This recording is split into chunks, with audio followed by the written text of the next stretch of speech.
You can train 6 days a week. You can spend hours on the pitch. You can do extra drills after everyone leaves. And you can still become the same player. That's the uncomfortable truth most footballers never realize. Because improvement isn't determined by how much you train. It's determined by what your training teaches your brain. And right now, thousands of players are accidentally teaching themselves the wrong things every single day. They're building habits that look like hard work, feel like hard work, but actually make them worse under pressure. That's why some players train relentlessly and stay average, while others improve faster despite doing less. The difference isn't effort, it's what they're repeating. Because every repetition is a vote. Every touch is teaching your brain something. And if you're repeating mistakes, hesitation, bad decisions, poor scanning, sloppy first touches, or unrealistic training patterns, you're not practicing success. You're practicing failure. And the scary part? Most players don't even know they're doing it. When players struggle to improve, their first solution is usually simple: train more. More sessions, more touches, more shooting, more fitness, more everything. But football doesn't reward volume. Football rewards adaptation. Think about it this way. If a player spends an hour taking shots with no pressure, no defender, no time limit, and unlimited preparation, what exactly are they improving? They're shooting? Maybe. But they're also training something else. They're training conditions that don't exist in matches. In games, you rarely get perfect setups. You rarely get unlimited time. You rarely get comfortable body positions. The game is chaotic, fast, messy, unpredictable. Yet many players spend most of their training inside perfect environments. Then they wonder why their skills disappear during matches. The issue isn't that they haven't trained enough. The issue is that their training and their matches are teaching completely different lessons. And that's where the real problem begins. The hidden reason many players stay average is because they measure training by activity instead of learning. They leave sessions exhausted and assume progress happened. But fatigue and improvement are not the same thing. You can finish training completely exhausted and learn almost nothing. You can also finish a session feeling relatively fresh and learn a massive amount. The question isn't, did I work hard? The question is, what did my brain learn today? Football is a decision-making sport disguised as a physical sport. Yes, speed matters. Technique matters. Strength matters. But those qualities become useful only when they're connected to the right decisions. That's why you'll sometimes watch a technically gifted player struggle in matches. Their body can execute. Their mind can't process the game fast enough. And training that ignores decision-making often creates this exact problem. Players become skilled in drills, but ineffective in games. They become training ground stars, match day passengers, because they've spent hundreds of hours rehearsing actions without rehearsing decisions. And football doesn't care what you can do in perfect conditions. Football cares what you can do when everything becomes difficult. Lesson 1. Stop training what you're already good at. Here's a mistake almost every ambitious player makes. They spend most of their time practicing their strengths. Why? Because success feels good. If you're good at long-range shooting, you'll naturally want to shoot. If you're good at dribbling, you'll naturally want to dribble. If you're right-footed, you'll naturally use your right foot. Training becomes enjoyable because you're constantly succeeding. But improvement lives somewhere else. Improvement lives where mistakes happen.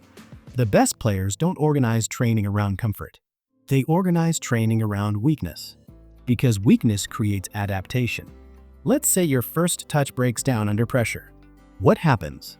Most players avoid situations that expose it. Elite players seek those situations out. They deliberately create environments where their weakness gets challenged. Because they understand something powerful. Your future level is hidden inside your current weaknesses, not your strengths. Your strengths help you perform. Your weaknesses limit your ceiling. And if your training constantly avoids weakness, you're reinforcing your current level, not building a new one. Lesson 2. Train decisions, not just actions. Football isn't chess, but it isn't athletics either. It's a game of decisions. Every few seconds you're answering questions. Pass or dribble? Turn or play back? Press or hold? Cross or recycle possession? Shoot first time or take a touch? Yet many players train actions without decisions. For example, a player takes 100 shots from the exact same position. Again, again, again, again. Technically useful? Sure. But where's the decision? Where's the uncertainty? Where's the game-like problem? In real football, every action exists because a decision happened first. So start adding choices into training. Instead of shooting from one spot repeatedly, vary angles. Change body positions. Add triggers. React to visual cues. Force yourself to process information before acting, because the players who improve fastest aren't always the ones with the best technique. They're often the ones who learn how to recognize situations faster than everyone else. Football IQ isn't magic, it's pattern recognition. And pattern recognition is trained through decision-making, not mindless repetition. Lesson 3. Stop practicing at game speed. Practice faster. One of the biggest shocks players experience when moving to higher levels is speed. Not running speed, thinking speed. Everything happens earlier. Everything closes faster. Everything punishes hesitation. The player who looked calm at one level suddenly looks rushed. Why? Because their training never demanded faster processing. Think about receiving the ball. Many players practice receiving it while already knowing exactly what they'll do next. But matches don't work that way. Information arrives late. Pressure arrives early. You must adapt instantly. So here's a simple principle. Train slightly faster than the game requires. Force quicker decisions. Reduce available time. Reduce available space. Limit touches. Create urgency. At first you'll make more mistakes. That's normal. In fact, that's exactly what should happen. Because mistakes under challenging conditions create adaptation. When training feels easy all the time, your growth often stops. When training stretches your ability to process information, growth begins. Lesson 4. Don't repeat mistakes without correction. This is probably the most dangerous training habit of all. Repeating errors. Most players think repetition automatically creates mastery. Not exactly. Repetition creates permanence. Whatever you repeat becomes stronger, good or bad. If your passing technique is flawed and you repeat it 500 times, you're not building mastery. You're building a stronger flaw. If your scanning habits are poor and you repeat them every session, you're strengthening poor awareness. If your body shape is wrong before receiving, you're reinforcing bad positioning. Your brain doesn't automatically know which repetitions are useful. It simply records what happens most often. That's why awareness matters. During training, don't just ask, "How many reps did I do?" Ask, "Were they good reps?" After mistakes, pause briefly. Identify what happened. Adjust. Then continue. Because correction is what transforms repetition into improvement. Without correction, repetition simply turns mistakes into habits. Lesson 5. Make training look more like the match. Here's a challenge. Think about your last match. Now think about your last training session. How similar were they? For many players, the answer is not very. And that's a problem. The closer training resembles competition, the more transferable your improvement becomes. For example, if you're a winger, spend time receiving while moving at speed. Practice attacking defenders. Practice making decisions after receiving wide. Practice crossing under pressure. Not just isolated cone dribbling. If you're a midfielder, train scanning before receiving. Train playing forward under pressure. Train receiving on different body angles. Train checking your shoulder repeatedly. Not just passing back and forth without context. If you're a striker, train timing runs. Train finishing after movement. Train reacting to rebounds. Train shooting with limited preparation. Not just placing balls perfectly before every attempt.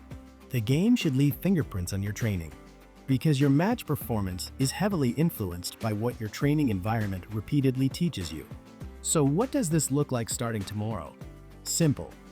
Before every session, ask yourself 4 questions. What weakness am I targeting? What decisions am I training? What pressure am I creating? What game situation am I replicating? Those 4 questions instantly upgrade the quality of your training. Instead of random work, you create intentional work.